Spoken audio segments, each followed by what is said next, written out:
जय Shri Krishna everyone, welcome back to my channel. Friends, आज के इस वीडियो में हम सोमवती अमावस्या की कथा सुनेंगे। किसी भी महीने की अमावस्या अगर सोमवार को आती है तो सोमवती अमावस्या कहलाती है। महिलाएं पीपल के नीचे 108 चीज रखकर कहानी सुनती हैं। तो आइए कहानी सुनते हैं। एक साहूकार के साथ लड़के और एक लड़की थी। लड़कों का सभी का विवाह हो गया था, लड़की कुंवारी थी। साहूकार के घर एक साधु रोज भिक्षा लेने आता और भीख मांगकर आशीर्वाद देता हुआ चला जाता। पर थोड़ा भेद था। जब साहूकार के बेटे की बहुएं भीख देती, सुख और सुहाग की आशीष देता, और जब साहूकार की लड़की भिक्षा डालती तो उसे माँ बाप और भाई भौजाई का सुख मिलने का ही आशीष देता, सुहाग का आशीर्वाद नहीं देता। लड़की को इस बात का विचार हुआ और माँ से उसने ये बात कही। माँ ने पूछा, महाराज आप आशीर्वाद देने में भेद क्यों रखते हैं? साधु ने बात टाल दी और कहा, किसी पंडित से पूछो। साधु चला गया। तुरंत ही पंडित बुलाए गए और सारी बात पूछी। पंडित ने देखा और विचारा और बताया, इसके भाग में विधवा होना लिखा है, फेरे होते ही विधवा हो जाएगी। माँ बहुत दुखी हुई और संकट से छूटने का उपाय पूछा। पंडितों ने विचार कर बताया कि 7 समुद्र पार सोमा नाम की एक धोबिन रहती है। उसकी सोमवती अमावस्या का फल इस लड़की को मिल जाए तो इसका विधवा दोष दूर हो सकता है। माँ ने अपने सभी लड़कों को ये विचार सुनाया और उसके साथ जाने को कहा, पर किसी ने भी बात नहीं मानी। जब लड़की अकेली जाने को तैयार हुई तो उसका छोटा भाई साथ जाने को राजी हुआ। चलते चलते समुद्र के किनारे आ गए और किनारा पार कर गए। बेचारे दोनों ही सोच में एक पेड़ के नीचे बैठ गए। उस पेड़ पर गीद और गीदनी रहते थे। जब उनके बच्चे होते तो एक सर्प आकर उनको खा जाता था, पता चलता ही नहीं। उस दिन भी ऐसा ही हुआ।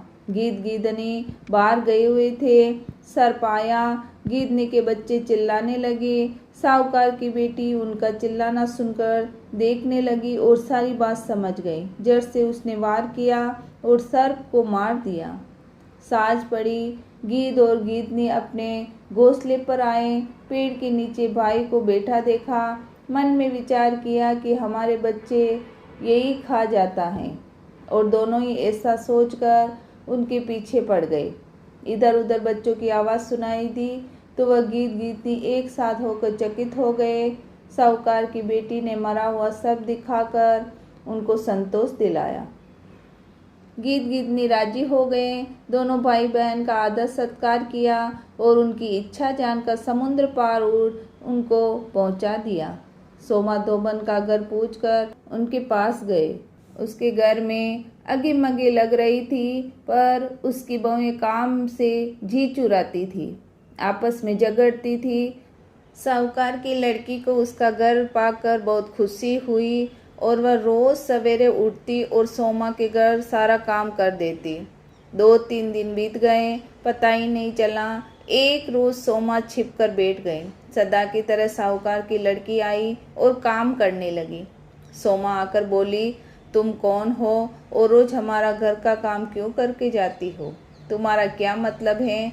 साहूकार की लड़की ने सीधेपन से उत्तर दिया, मैं तुम्हारी धर्म की बहन हूँ, मेरा एक वचन पूरा करो। हम दुखी होकर यहाँ तक मुश्किल से आए हैं। सोमा ने उसकी सारी बात सुनी। वचन के मुताबिक सोमवती अमावस्या का फल दिया और विवाह के समय आने का वचन दिया। इधर से जब वह घर आ गए तो विवाह की तिथि निश्चित हो गई और बारात आ गई। आवाभगत हुई। फेरों का समय हो गया। सोमा भी समय पर आ गई थी। उसने एक करवा दूध में भर लिया। जब फेरे हो रहे थे तब एक सर्प आया और सोमा ने उसको दूध पिलाया। सोमवती अमावस्या से विनती की, हे सोमवती माता, मैंने अपने जो सच्चे मन से आपकी कहानी सुनी है, तो अब यह सारी सोमवती का फल साहूकार की बेटी को मिल जाए। प्रार्थना करते हुए सांप की जेवड़ी बन गई। विवाह आनंद हो गया। सोमा विदा मांगने लगी। साहूकार की स्त्री ने उससे कुछ मांगने को कहा। सोमा ने एक मिट्टी का घड़ा मांगा और लेकर चली गई। इधर सोमा का पति बीमार पड़ा और मर गया।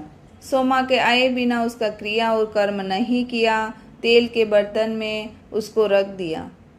सोमा जब साहूकार के घर से घड़ा लेकर आ रही थी तो रास्ते में सोमवती का दिन आया। जंगल में कहानी सुनने के लिए उसके पास कोई चीज़ नहीं थी। घड़े को फोड़कर 108 टुकड़े किए, गोल गोल बनाकर एक पीपल के नीचे बैठ गई और कहानी सुनी और पीछे चलकर अपने घर पहुंची। सारी बात उसके सामने आई और उसको घबराहट नहीं हुई।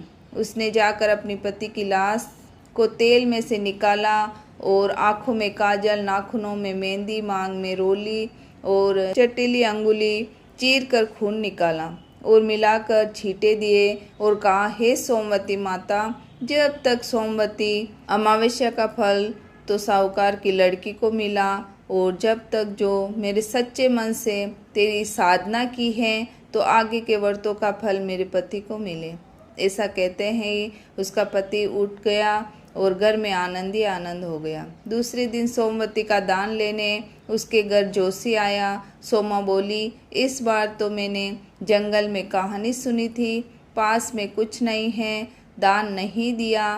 ठीकरी के 108 टुकड़े करके उस पर कहानी सुनी और वही उनको गाड़ दिया। विश्वास न हो तो जाकर देख सकते हो। जोशी ने जाकर देखा, सोने की 108 मोहर मिली। सोमा ने कहा कि ये सोमवती माता की कृपा है।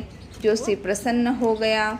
गांव में ढिढोरा पिटवा दिया कि अब से ही सुहागिन स्त्रियां सोमवती का व्रत करें और कहानी सुने। हे सोमवती अमावस्या, जिस तरह आपने सोमा धोबन का सुहाग लौटाया वैसे सभी महिलाओं को अखंड सौभाग्यवती रखना। बोलो सोमा माता की जय।